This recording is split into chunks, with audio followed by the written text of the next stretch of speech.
آغوش نیند میں ہے، ایک دم بیدار ہوتے ہیں، اللہ اکبر، حضرت نبی پاک صلی اللہ تعالی علیہ وسلم کی اہلیہ محترمہ معلوم کرتی ہیں، یا رسول اللہ آپ ایک دم بیدار کیوں ہو گئے؟ میرے آقا لا الہ الا اللہ پڑھ رہے ہیں اور فرما رہے ہیں اللہ اکبر، اور فرما رہے ہیں کہ عرب والے ہلاک و برباد ہو گئے، عرب والے ہلاک و برباد ہو گئے، اس شر کی وجہ سے ہلاک ہو گئے جو شر ان کے قریب آ پہنچنے والا ہے، جو شر ان کے قریب آنے والا ہے۔ اللہ اکبر، معلوم کیا گیا یا رسول اللہ صلی اللہ تعالی علیہ وسلم وہ کون سا فتنہ ہے، وہ کون سا شر ہے، وہ کون سی مصیبت ہے؟ تو میرے آقا نے بیان فرمایا، اے میری اہلیہ محترمہ سنو سنو، دجال کی اتنی دیوار نیچے ہو گئی ہے، دجال کی اتنی دیوار کھل گئی ہے، قیامت قریب آنے والی ہے۔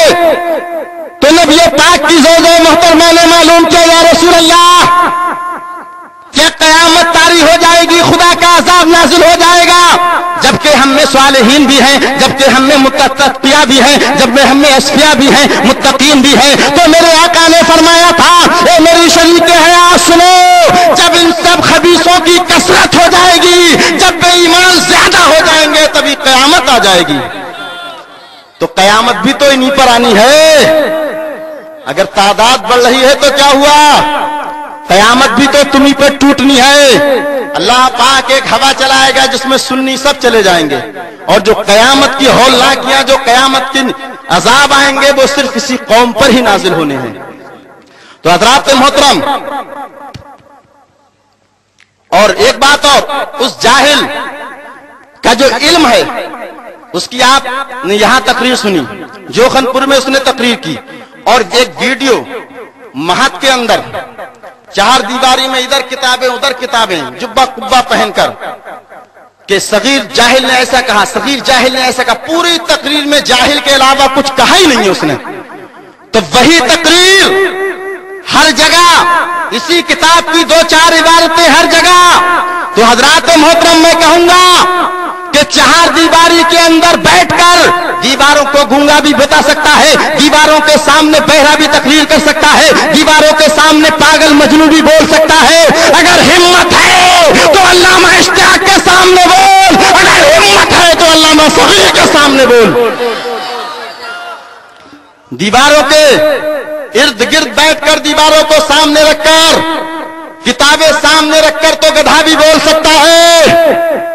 بولنا ہے تو علم والوں کے درمیان بول، نہ چھٹی کا دودھ آ جائے تو کہنا۔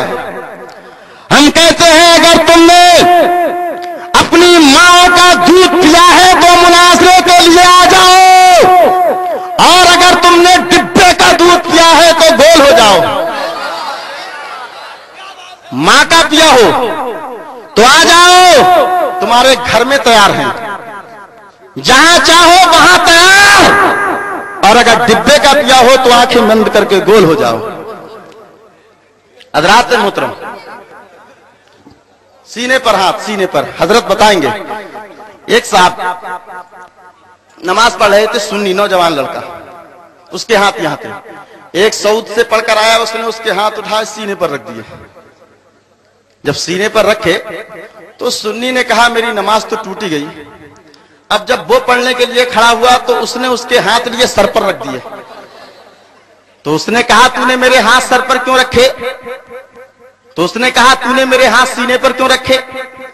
تو سعود والے نے کہا کہ ہم نے تیرے ہاتھ سینے پر اس لیے رکھے کہ اس میں تعظیم زیادہ ہے۔ تو سنی کہنے لگا میں نے سر پر اس لیے رکھ دیے کہ اس میں اور تعظیم ہے۔ اور دلائل دو، کہا کہ پیٹ کے اندر، یہ سنی پیٹ پر ہاتھ رکھتے ہیں، پیٹ پر، پیٹ میں کیا ہے؟ پھپڑی، تلی، گردے، نجاست، آنتیں، اور ہم سینے پر رکھتے ہیں، سینے پر، سینے میں دل ہے۔ اور یہی حضور صلی اللہ علیہ وسلم پر وحی نازل ہوتی تھی، اور اس جاہل نے حوالہ دیا بخاری شریف کا اور حدیث پیش کی کہ حضرت وائل ابن حجر رضی اللہ تعالیٰ عنہ سے مروی ہے، وہ فرماتے ہیں کہ میں نے اللہ کے رسول صلی اللہ تعالیٰ علیہ وسلم کی ابتدا میں نماز ادا کی تو میں نے دیکھا کہ حضور نے اپنے ہاتھ سینے پر رکھے، لیکن جو یہ کہہ کر گیا ہے کہ یہ حدیث بخاری کے اندر ہے، اگر تم بخاری ہی نہیں سیاہ ستہ کی کسی کتاب میں یہ حدیث پاک دکھا دو تو 51,000 کا انعام شمشاد القادری دینے کو تیار ہے.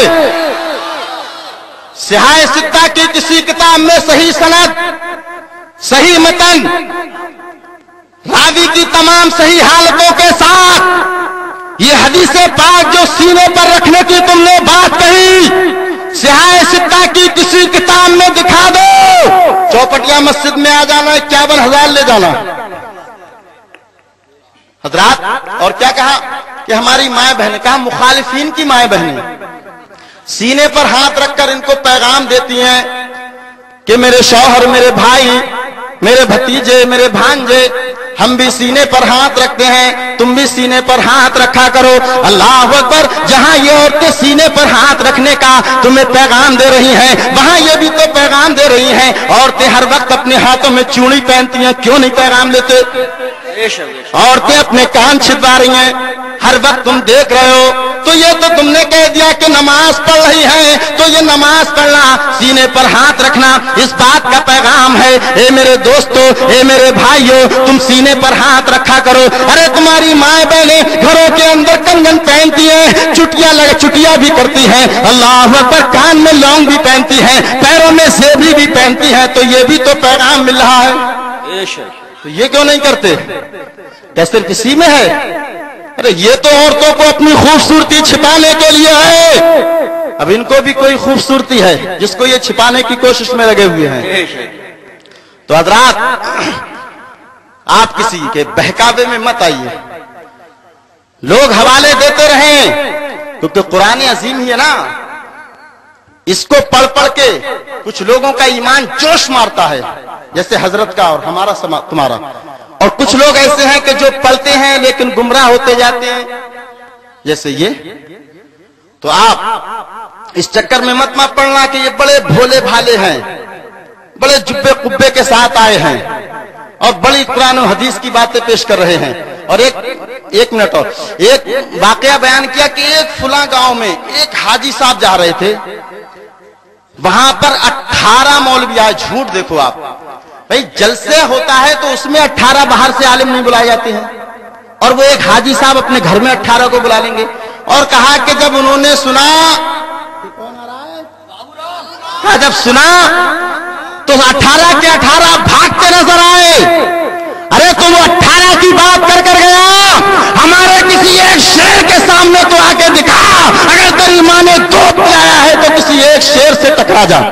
نعرے تکبیر، نعرے رسالت، نعرے غوثیت، مسلک اعلی حضرت مفتی شمشاد صاحب قبلہ. تو حضرات محترم، میں نے جس آیت مقدسہ کی تلاوت کرنے کا شرف حاصل کیا تھا، اب وقت زیادہ ہو گیا، انشاءاللہ اس کے بارے میں آپ کو حضرت مکمل طور پر بیان فرمائیں گے. اب میں انہی کلمات کے ساتھ اپنی گفتگو کو ختم کر رہا ہوں. ایک مرتبہ کلمہ طیبہ پڑھ لیں، لا الہ الا اللہ محمد رسول اللہ صلی اللہ تعالی علیہ وسلم. السلام علیکم ورحمۃ اللہ.